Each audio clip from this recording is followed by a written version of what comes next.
had some pushback. Maybe someone is debating you and you felt like you sounded a lot more defensive than you wanted to sound.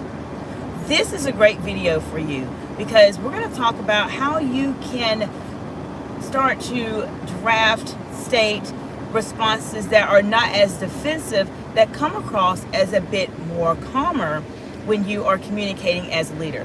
Now, there's a lot that goes into this specifically, and I'm only going to share 2 out of the many strategies that I share with my clients as it relates to how to be more calm in your responses. Now, if you are new to me, welcome. And if you are one of my absolutely amazing subscribers, welcome back, friend. This channel heavily focuses in on advanced communication skills and strategies that will help you to develop an unfair competitive advantage as it relates to how you communicate under pressure as a leader.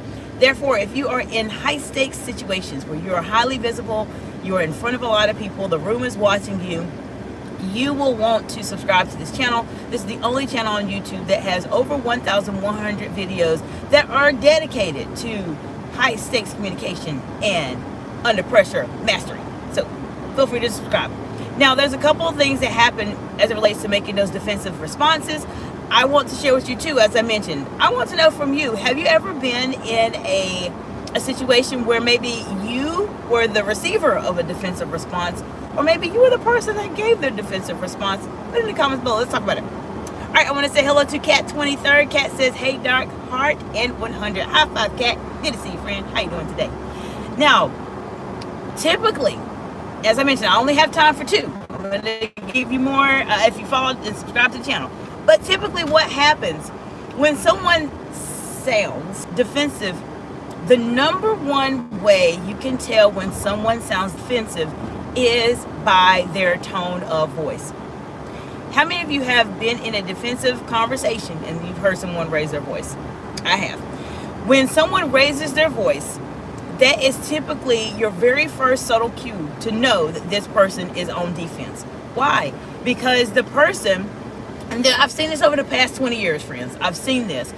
They are not in agreement with what you have to say. Instead of being able to communicate it in a very calm way, they go into, well, I didn't do that. See how my voice increased? It goes up quite a bit. So that's the first sign. So to give you something to work on today, make sure if you are on defense, someone is arguing with you, they are debating you, they are challenging you, manage your tone of voice first. That is the first cue to show someone is defensive. Try to keep your voice in alignment with your baseline, as we've discussed previously. If you don't know what I'm talking about, you definitely want to watch my videos that talk about tone of voice. I go into that into a lot more detail. Okay, Cat 23 says, I came across something while I was on the media and thought it would be cool for a future live session. Okay, fantastic. Kat, if you can put it in the chat, that would be fantastic as quickly as you can, and I'll take a screenshot of it and we will absolutely talk about it, friend. Let me know. I appreciate you so much for adding so much value to the channel, Kat.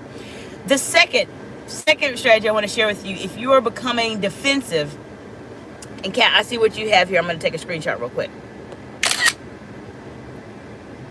Okay. All right, if you are sounding defensive or feel like you're sounding defensive, we talked about you have to modify or be in mind of your tone of voice. Speak in a very calm tone of voice. Speak in alignment with your baseline. Watch my tone of voice videos if you don't know what I'm talking about. Second is to say your responses in a way that discusses the facts, not necessarily how you feel. For example, when you are being challenged or there's a debate, you can say, I have observed this. We have noticed that.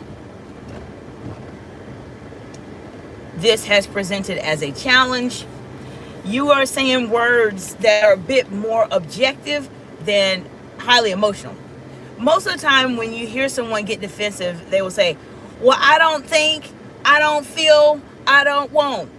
All of that will come into play when people start to raise their voices when they're becoming a bit more defensive. So I've given you 2 strategies to keep in mind to prevent you from getting more defensive and giving calmer responses instead of giving defensive responses. So let me know what other questions you all have in the comments as you watch the video. Kat, I'm gonna take a couple pictures of your screenshots here, okay? Let me see what Kat has to say. Okay, fantastic. So Kat has a couple great suggestions, and one I'm gonna read them really quickly. Why does one converts consistently and the other struggles to generate clients? If 2 businesses are equally viable, why does one convert consistently and the other struggles to generate clients? Okay, fantastic, Kat. Those are some really great topic suggestions, and I will definitely plan for those next week when we go live. So I will see you all in the next video.